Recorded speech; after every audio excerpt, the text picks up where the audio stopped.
E aí galera, tudo bem? Como é que vocês estão todos? Vão chegando aí que daqui a pouco a gente já começa, tá? Para quem já for chegando, vou adiantando já, né, o conteúdo desta nossa live de hoje vai ser a abordagem mais geral sobre a redação. Então fiquem à disposição também, fiquem tranquilos em relação ao questionamento. Façam seus questionamentos sobre as bancas corretoras, sobre dúvidas pontuais que vocês vão tendo em relação à redação. Os mais diferentes tipos de assuntos farei o possível aqui para resolver e responder as suas dúvidas. Beleza, galera? Então, acho que isso é muito importante, até porque como um dos papéis da nossa empresa, um papel social, que é ajudar nesse momento tão sensível aí da educação, da economia, da nossa sociedade. E espero que vocês estejam em casa, hein? No resguardo, isso é muito importante. Por isso que também o nosso papel, né, da Corrija-me é levar conhecimento todo a vocês no conforto do seu lar, da sua casa. Mais do que nunca queria agradecer ao professor Elis, a Elis que ajudou a divulgar também a nossa live, a chegar até você provavelmente também, para vocês poderem acompanhar. Com certeza ela também compartilha da nossa mesma visualização, da nossa visão, de que é importante você fazer esse resguardo agora, nesse momento, tá? Isso é muito importante, beleza? Quem não conhece a plataforma Corrija-me ainda, fique à vontade para conhecer. Nós temos um link afixado ali, tá? Nas mensagens. É só você copiar esse link e colar no seu navegador e procurar, então, a nossa live. Na nossa plataforma, perdão. Para conhecer um pouco melhor do nosso trabalho todo, beleza? Tudo bem? Seja bem-vindo aí também para a nossa live. EAD é um pouco complicado por conta dessa dinâmica de distanciamento, mas você pode perceber que pelas novas tecnologias que nós estamos tendo, cada vez mais a gente tem acesso ao nosso aluno.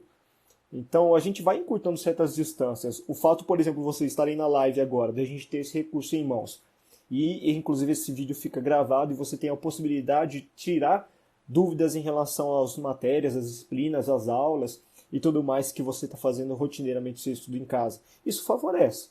Só que, como a gente coloca também da Corrija-me bastante para o aluno, é o seguinte: não adianta nada, nós temos essa live, esse instrumento, essas ferramentas que a plataforma inclusive oferece de videoaula, de conteúdo, de proposta de redação, se a gente não tiver, de repente, a disciplina para fazer com que isso aconteça. A gente precisa de muita disciplina. A disciplina é que vai fazer a diferença no final das contas para que a gente possa aí conduzir os estudos. Não tem outra saída, né? Não tem outro jeito. Tem que ter disciplina, tem que ter horário marcado, que nem uma escola presencial. Então você vai acordar às 8, beleza. 8 a tal hora eu vou só estudar tais disciplinas com intervalo regular. A gente tem que fazer isso. Redação, mesma coisa. Não adianta você querer melhorar na redação se você não produz pelo menos uma redação por semana. Tem até o levantamento de entrevistas que os indivíduos que tiraram nota 1000 na redação do Enem do ano passado, eles comentam sobre uma média de uma redação a 3 redações por semana. Ah, mas por que 3 por semana? Porque às vezes as redações que eles fazem não são só para o Enem, né? É FUVEST, UNESP, vários vestibulares diferentes. Então eu tenho que fazer na semana um modelo de redação para cada tipo de proposta que eu desejo fazer. E o pessoal realmente se propõe a fazer isso, né? Fazer 1 a 3 redações por semana é muita coisa, mas com certeza vale a pena, né? Você acaba treinando, mas tem que ter disciplina, horário marcado, bonitinho, para você treinar toda semana, né? Isso é muito importante. Chegou a nossa primeira pergunta, eu vou responder aqui, vou abrir as perguntas. Aliás, já tem 3 perguntas na ausência de 1, né? Vamos lá então. Vou responder essa pergunta aqui da Luana. Luana, olha a pergunta que você fez, interessantíssima. Poderia dar uma dica para a introdução sobre combate à pandemia no mundo globalizado? Bom, se você está delimitando a pergunta combate às pandemias no mundo globalizado, com certeza é mais modelo Enem que propõe uma minimização, uma redução do problema. Quando trata disso, eu acho que modelo de redação Enem, eu acho que é bacana você tentar fazer uma proposta de redação na introdução com o método dedutivo. Tá? O que é um método dedutivo na introdução? É aquele clássico modelinho em que você parte do mais geral, mais genérico, para o específico. Você vai afunilando o tema de redação, a proposta de redação. Como assim? Vamos lembrar que a sua introdução ela é dividida em 3 períodos. Cada um desses períodos tem uma finalidade específica na introdução. O primeiro período é a chamada contextualização. Nesse período, primeiro momento da sua introdução, você vai falar do problema de saúde mais genericamente que existe no mundo, que infelizmente, por mais que seja uma das diretrizes dos direitos humanos, ela não é atendida plenamente a toda a humanidade, certo? Então, fazer um contexto em que você aborde a saúde no sentido mais genérico. E depois você vai afunilando. No segundo período, que é a minha problematização, você fala do problema específico que você quer abordar, que é a questão da disseminação das pandemias. E na tese, que é o último período, você coloca uma síntese, que na verdade seria um resumo, uma síntese, uma antecipação daquilo que você pretende fazer no desenvolvimento. É quando você direciona o aluno para o que você pretende fazer ao longo do seu texto. Vou dar um exemplo oral, verbalizar aqui, né? Na atual situação, o mundo vem enfrentando diversos problemas alarmantes ligados à questão da saúde. Primeiro período, contextualização. No tocante a esses diversos problemas, algo que vem chamando bastante atenção é a grande disseminação de pandemias que afetam a saúde pública, a saúde mundial.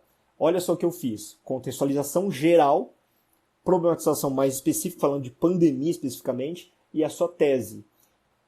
Terceiro período. Diante disso, é interessante discutir as problemáticas, discutir ou analisar o problema para propor medidas que minimizem, que reduzam. Então é interessante você tentar fazer dessa forma. Então sempre 3 períodos. Primeiro, contextualização, falar genericamente daquele problema. O segundo período, problematização, falar especificamente do problema, das palavras-chave da proposta de redação.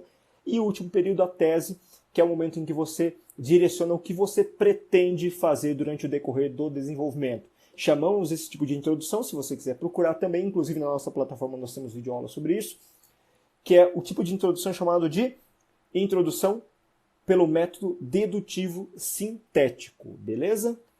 Mais uma pergunta que está chegando bastante pergunta para a gente aqui. Como fazer um bom tópico frasal? Isso é relativo a diversos tipos de proposta de redação. Eu vou pegar também como modelo de proposta de redação o modelo Enem, que eu acho que é mais interessante para todos nós, né? O tópico frasal, só para esclarecer para quem não sabe, quem não ouviu falar dele ainda, é um elemento crucial para o desenvolvimento da sua redação. Então tem a introdução, 2 parágrafos ou 3 parágrafos de desenvolvimento, e nesse momento em que a gente estabelece o desenvolvimento, fora a conclusão, que é o último parágrafo, a gente tem que fazer um tópico frasal. O que é esse tópico frasal, gente? Nada mais é do que a delimitação do tipo de argumento, do tipo de assunto que você vai trabalhar no seu parágrafo de desenvolvimento.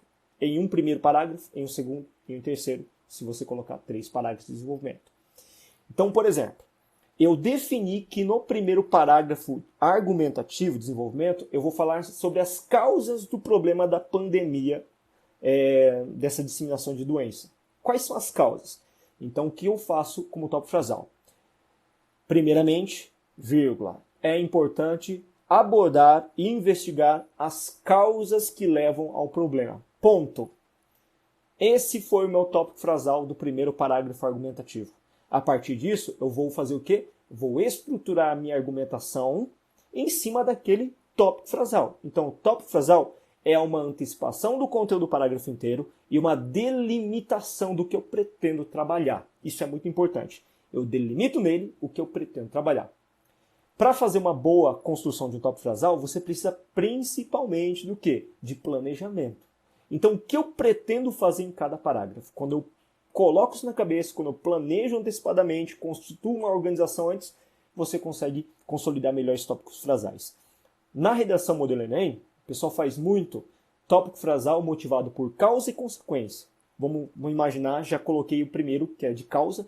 Diante disso, ou melhor dizendo, primeiramente, cabe analisar as questões que envolvem os motivos da pandemia. Esse é o nosso tópico frasal do primeiro parágrafo argumentativo. Do segundo, falar de consequências. Em segunda instância, cabe verificar as consequências para a saúde mundial. Olha só, consequências da pandemia, aí a gente vai colocar essas consequências todas na sequência. Então, seria mais ou menos desse jeito. Beleza, Gabriel? Valeu aqui, tá? Mais uma pergunta, vou responder, já falo com todos vocês. E aí, Edu, tudo bem? Dicas de conclusão da redação FUVEST. Olha só. A gente tem que colocar na cabeça, antes de responder essa pergunta, que cada banca de correção tem critérios diferentes um do outro, certo? O Enem, por exemplo, tem aquele critério de você construir uma intervenção. Beleza, ótimo. A intervenção é benquista, bem vista, é necessária, é uma exigência. Quando se fala em FUVEST, isso não cabe. A gente não pode fazer uma intervenção, tá? A gente até pode colocar alguns dados que propõem uma solução, uma intervenção, mas muito singela, quase que irrisória ali na proposta de redação, até porque a FUVEST não trabalha com problemas de ordem social. Então, na FUVEST, o ideal é você fazer uma conclusão que tenha de 2 a 3 períodos também, em que o primeiro período nada mais é do que a retomada da tese, aquilo que foi falado, dito na tese lá na introdução, e o segundo período é baseado na síntese dos principais argumentos que você trabalhou durante o decorrer do desenvolvimento. E alguns alunos ainda colocam no último período o que a gente chama de chave de ouro, que é o encerramento feito a partir de uma citação de um autor famoso, de uma frase de efeito muito criativo. Então, no mais tardar, a conclusão modelo FUVEST tem de 2 períodos a 3 períodos e é significativamente menor que uma conclusão modelo Enem. Beleza? Valeu, Du. Dá um joinha aí se você foi respondido e atendido prontamente, beleza? Valeu, Gabriel. Muito obrigado também. Esther, seja bem-vinda também. Mais uma pergunta aqui, eu vou responder, tá? Aqui, Rita. Como poderia ser uma introdução por citação? Como eu já falei anteriormente, não sei se você estava presente, tá, na primeira pergunta que eu respondi, mas vamos retomar porque cada pergunta tem uma particularidade. Eu falei para vocês o seguinte, que a introdução ela tem 3 partes, certo? A primeira parte que é a minha chamada contextualização, a segunda parte que é a minha chamada problematização e a terceira parte que é a tese ou posicionamento. Cada uma delas tem uma característica diferente, certo? A primeira parte, que é a contextualização, é o momento que a gente tem que utilizar para fazer isso que você propôs. Uma introdução por citação caberia na contextualização, tá? É este momento em que a gente tem que fazer justamente a nossa chamada citação. É o momento em que a gente tem essa liberdade de chamar o aluno para o nosso texto a partir de uma referência de autoria, uma referência importante dentro do cenário da literatura, da filosofia, da sociologia. Nesse momento em que você vai exibir para o corretor que você tem conhecimento de mundo e com essa citação de efeito significativa que aborda genericamente o assunto, você vai fazer com que esse leitor seja atraído para o seu texto e se sinta confortável com ele. Isso é muito importante. Já na problematização, o que você faz? Você cria uma amarração em relação a essa citação que você acabou de fazer. Isso é muito importante. Vamos supor que o seu problema hoje envolva um tema de redação falando de educação, por exemplo, o ambiente da educação. E aí, poxa, eu vou citar Paulo Freire, então, né? Lembra do tema de redação de 2017, se não me engano, é isso, do Enem 2017, ou 18, me recordo agora, sobre a educação dos surdos, a inclusão dos surdos no sistema educacional brasileiro? Processo de inclusão, né? Que é um problema, o quê? De ordem educacional.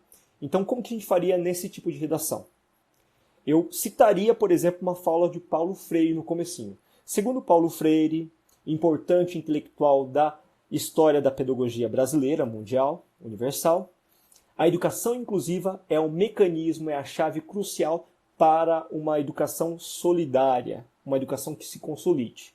Ponto. Olha o que eu fiz. Eu citei esse autor, falei um pouquinho desse autor, comentei a fala dele, e a partir desse momento eu faço a amarração com o meu problema. Diante disso, verifica-se que o Brasil ainda possui diversos obstáculos para a superação da educação inclusiva dos surdos. Ponto. Problematizei. Agora a tese. Diante disso, é interessante analisar as causas e as consequências do problema para propor medidas que minimizem. Olha que da hora. Ficou bacana, né? Então, pensa nessa estratégia, beleza? Sempre que eu for fazer uma citação, então lá no comecinho, comenta sobre o autor, isso é muito importante, traga algumas informações sobre o autor, fala quem que é e a frase que ele citou. E aí depois, na problematização, que é o segundo período da introdução, você amarra com o seu tema de redação. Beleza? Para quem não conhece nossa empresa, a Corrige-me, nós somos uma plataforma de educação à distância, uma plataforma EAD, que possui um trabalho intenso em cima da redação das mais diversas bancas aqui do estado de São Paulo e, claro, focando bastante no Enem também. Beleza? Deixa eu responder mais algumas perguntas. Vão mandando aí, vão fazendo, que a gente vai buscando responder na medida do possível. E aí, Josué, beleza? Tenho um prazer enorme de responder ao seu questionamento, sua pergunta. Não uma dúvida específica sobre redação, mas como criar o hábito de escrever? É um problema que eu acho que acaba abarcando todo mundo. Porque o maior problema das pessoas que não têm o hábito da escrita é que não gostam naturalmente de exercitar a escrita. Né? Não gostam de ler, não gostam de exercitar a escrita. A gente tem que pensar o seguinte, José, que o processo da escrita não é um processo isolado do contexto de estudo. Como assim? Para você desenvolver melhor a escrita e criar o hábito da escrita, você tem que criar o hábito da leitura. Então isso é muito importante. O hábito da informação.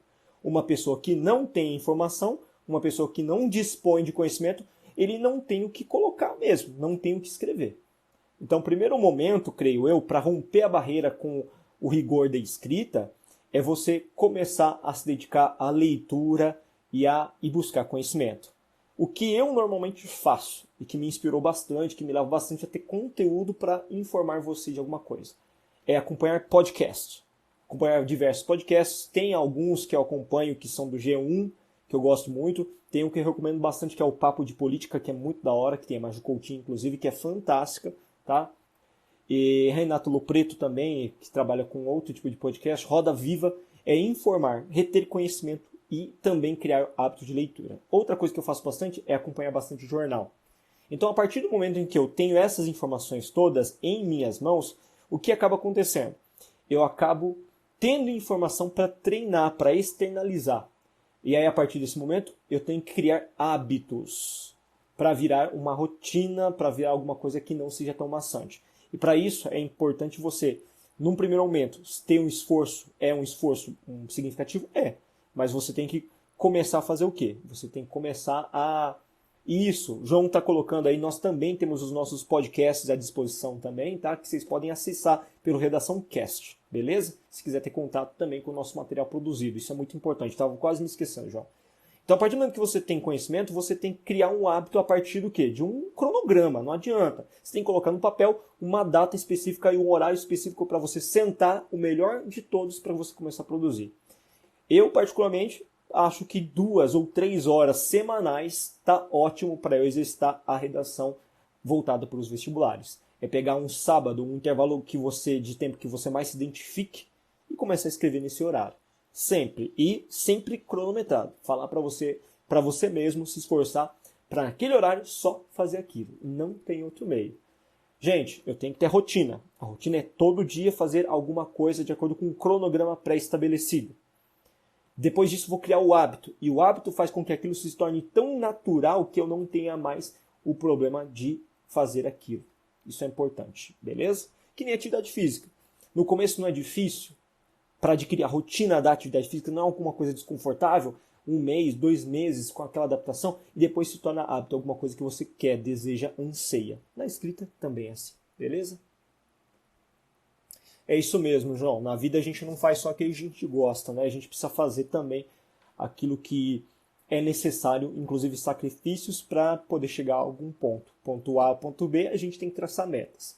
Beleza? Sabe as palavras. Vou responder mais algumas perguntas. Vamos lá. Clara, tema de redação.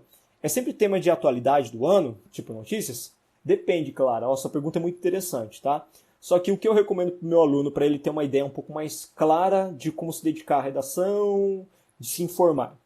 Lembra que as propostas de redação, normalmente dos vestibulares, eles fecham a partir do meio do ano. Então, agosto, mais ou menos, já fechou tudo. Por quê? Porque os caras têm tempo todo de confecção da prova, isso demora.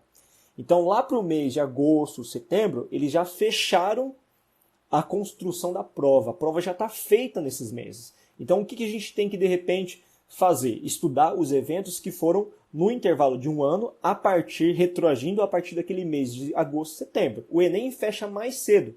O Enem ele fecha mais ou menos por mês de julho já. A partir de julho ele já tem o conteúdo todo pronto, as provas todas elaboradas. Então eles já fecharam a prova, já sabem o que vai acontecer, por isso os eventos que vão estar naquela prova não vão contemplar aquilo que vai acontecer no mês de agosto, setembro, outubro. Tá? Então é importante vocês se atualizarem sempre num ano retroagindo aquele intervalo de tempo que a prova normalmente ela é confeccionada.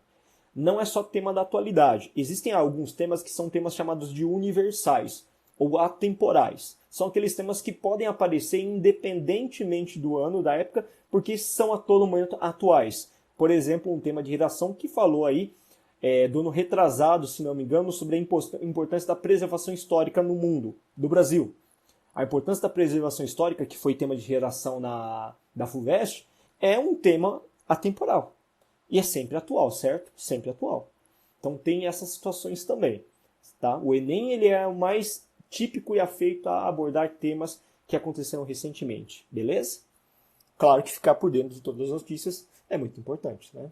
Vamos lá, para mais algumas perguntas. Existe diferença no modelo de correção da banca VUNESP para outro concurso? Ou igual normalmente? Boa pergunta, tá? Normalmente é a mesma coisa. Então, uma vez que você aprenda a desenvolver a produção de texto da Unesp, você aprende a todos os tipos de estrutura da Unesp em geral. Para quem não sabe, Unesp é a Universidade Estadual Paulista, São Paulo. E a VUNESP é o órgão terceirizado que faz provas para a Unesp e para demais vestibulares. A Unesp, inclusive, já fez Barro Branco, inclusive faz a FAMEMA. Essa prova ela é bem genérica na sua forma de avaliação. Então, por ser uma prova genérica na forma de avaliação, normalmente os critérios adotados pela banca VUNESP, elas valem para todo e qualquer vestibular que é abraçado e exige redação pela própria Unesp, beleza? Existe uma série de, talvez, de elementos até um pouco irrisórios para serem abordados. Por exemplo, FAMEMA, Faculdade de Medicina de Marília, quem fabrica é a Unesp. Essa redação ela não precisa ter uma conclusão diante de uma intervenção, não precisa ter. Mas a banca é muito tolerante e por ser tolerante, às vezes ela deixa que você, às vezes bem construído, ela deixa que você faça uma micro-intervenção, não altere em nada. Então, dá para você imaginar que a correção ela é um pouco mais flexível, a correção é um pouco mais aceita um pouco mais alguns tipos de índice de criatividade, mas é a mesma coisa. 3 critérios de avaliação sempre, né? Ou seja, se você fez uma redação de acordo com o tema e gênero sugerido, se argumentou bem, e se você soube utilizar os mecanismos linguísticos e a gramática também com propriedade. Beleza? João lembrou uma coisa muito importante. A Unesp também ela é consultada, é utilizada como recurso para concursos públicos. É a mesma coisa. Quando se exige redação, é aquela dissertação mais acadêmica, mais tradicional. Enfim, os critérios são sempre os mesmos, são 3 critérios sempre, tá bom? Essa pergunta eu gostei. O que eles procuram mais ver como pontos positivos para tornar uma boa redação? Não existe uma uniformidade. É bom acompanhar, como o João mesmo colocou aí nos comentários, é bom colocar de praxe, tornar prático, né, a leitura dos editais, tá? Isso é muito importante. Só que às vezes, se você pegar, por exemplo, editais da FUVEST, da Unesp, alguns editais não trazem toda a informação, não traz todos os critérios de avaliação. Esses critérios são orientados para a gente, professor, para a gente que vai corrigir a redação, para que vai trabalhar. Mas a gente pode falar de alguns aqui. Por exemplo, se eu tiver uma banca VUNESP, como a gente estava comentando sobre, VUNESP avalia muito, mas muito criteriosamente a capacidade argumentativa, tá? Uma vez que você tem uma boa capacidade argumentativa de se articular por meio de argumentos que são válidos, concretos e comprováveis, ótimo. Necessariamente é uma banca que não exige muito repertório sociocultural produtivo, mas avalia a sua capacidade linguística de se comportar e comprovar alguma coisa para alguém de acordo com a sua tese. E é uma banca que acaba deixando discorrer aí alguns erros gramaticais, linguísticos, não se importa tanto. Então, tem essa característica. Agora, se você pega, por exemplo, a banca Enem, valoriza demais a intervenção, valoriza demais repertório sociocultural produtivo, valoriza demais a gramática. Então, uma outra banca com outra característica. FUVEST valoriza demais conhecimento de repertório sociocultural produtivo da área de filosofia, sociologia, história, arte, literatura, conhecimento humano. Então, aí é uma outra característica dessa outra banca. Então, você pode perceber que varia muito conforme a banca. Então, o melhor que você faz é o quê? Melhor de tudo é você tentar definir e determinar que banca vestibular que você quer primeiro. Aí eu posso te ajudar com maior propriedade. Porque quando você define já a banca, você sabe que você vai ter que trabalhar mais ou menos, tá? Isso é muito importante. Beleza? Mais uma pergunta. Tem bastante pergunta hoje. Bora.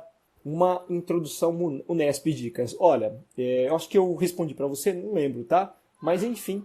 Vamos lá, trabalhar de novo. A introdução VUNESP, o pessoal gosta muito, como corretor, da da introdução pelo método dedutivo sintético. Dedutivo. Então é importante vocês tentarem trabalhar bastante o método dedutivo. Lembrando, o que é o método dedutivo?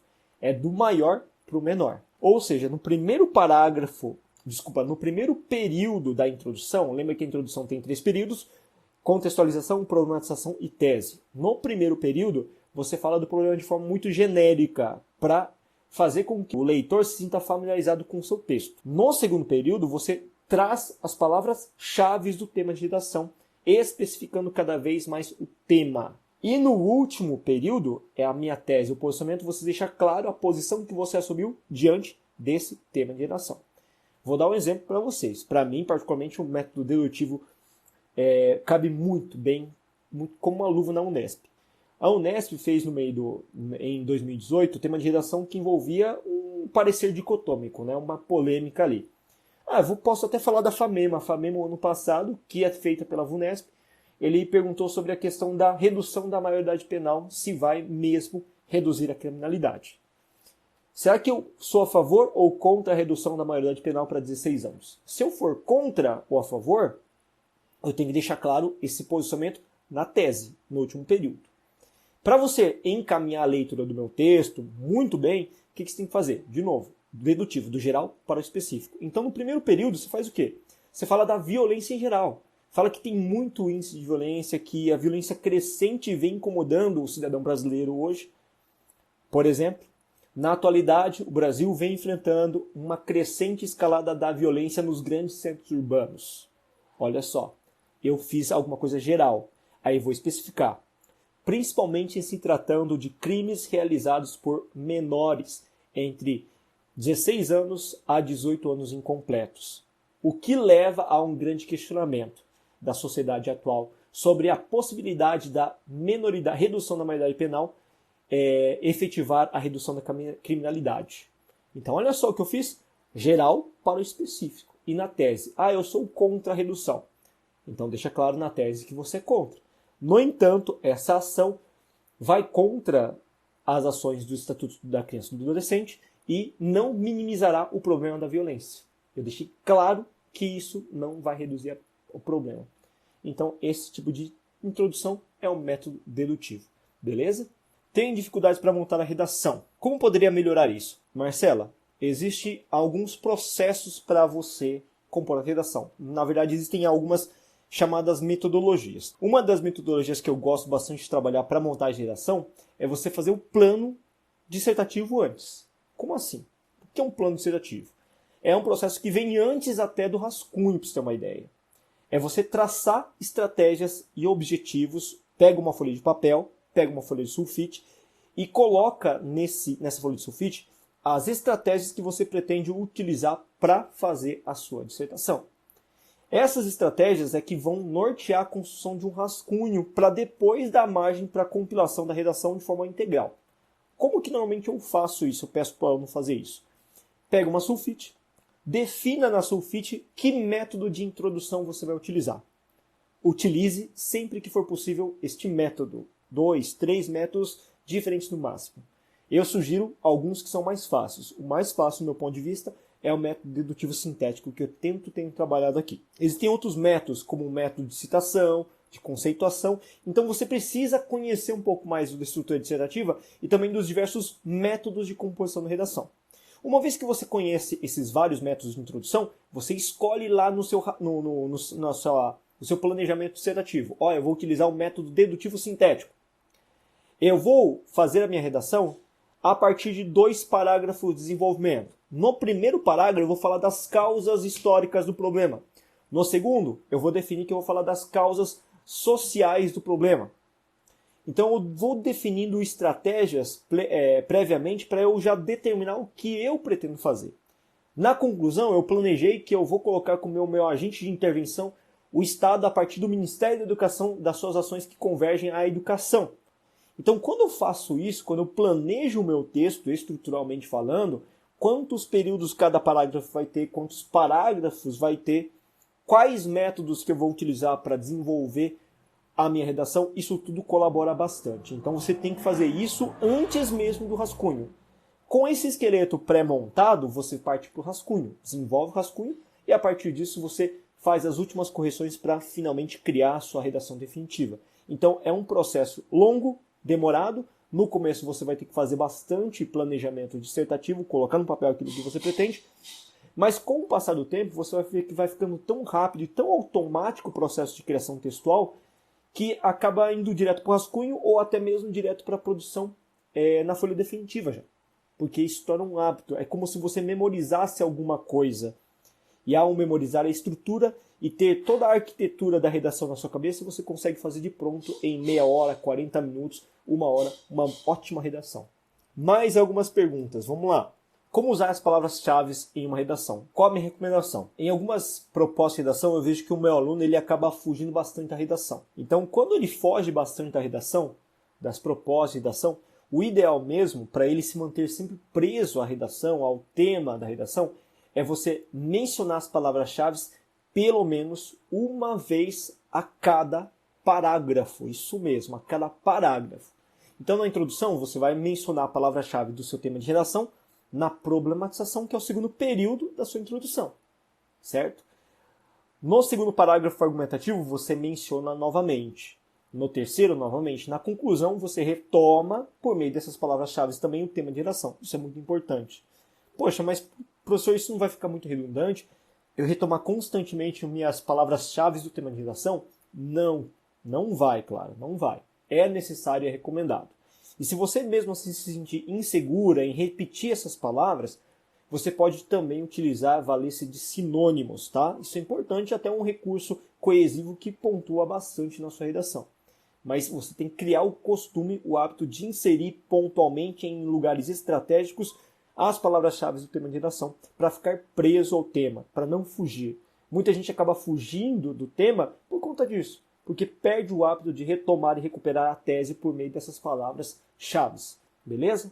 Vou pegar uma pergunta relativamente curta aqui, porque está bem longo as algumas perguntas, tá? Tem dúvidas sobre o formato dissertativo argumentativo do concurso para concurso público? Pri, eu recomendo você estudar a estrutura de produção de texto modelo VUNESP, que é a que mais se aproxima da nossa realidade, tá? Então eu recomendo que você estude essa estruturazinha. Ah, mas por quê? Porque é aquela estrutura de texto em que eu tenho um problema, uma dilemática, em que a partir dessa dilemática eu tenho que me posicionar, sou a favor ou contra, você é a favor do porte de armas ou não, você é a favor da redução da maioridade penal ou não. Então você se posiciona na redação, você constrói argumentos que defendam essa posição, tanto no primeiro parágrafo quanto no segundo argumentativo, e a sua conclusão não precisa de intervenção. É a conclusão mais simples daquele modelo em que você retoma a tese e faz uma síntese dos argumentos centrais apresentados no decorrer do texto. Então é isso. É um tipo de texto que tem aí no máximo 4 ou 5 parágrafos, introdução, desenvolvimento e talvez mais um para desenvolvimento e o último para a conclusão, e a conclusão apenas retoma a tese e faz uma síntese dos argumentos centrais apresentados. Beleza? Mais uma vez, obrigado. Bom final de semana. E aquele recado especial para todos vocês, ó. Fique em casa, tá? Fique em casa. Ó, beijo. Tchau. Tchau. Tchau, gente, ó. Muito obrigado mais uma vez. E encerro aí a nossa live com um sorrisão. Ela não tá sorrindo, mas... Ah, sorriu. Tchau. Delícia de bebê. Beijo, gente, ó. Fui. Até mais.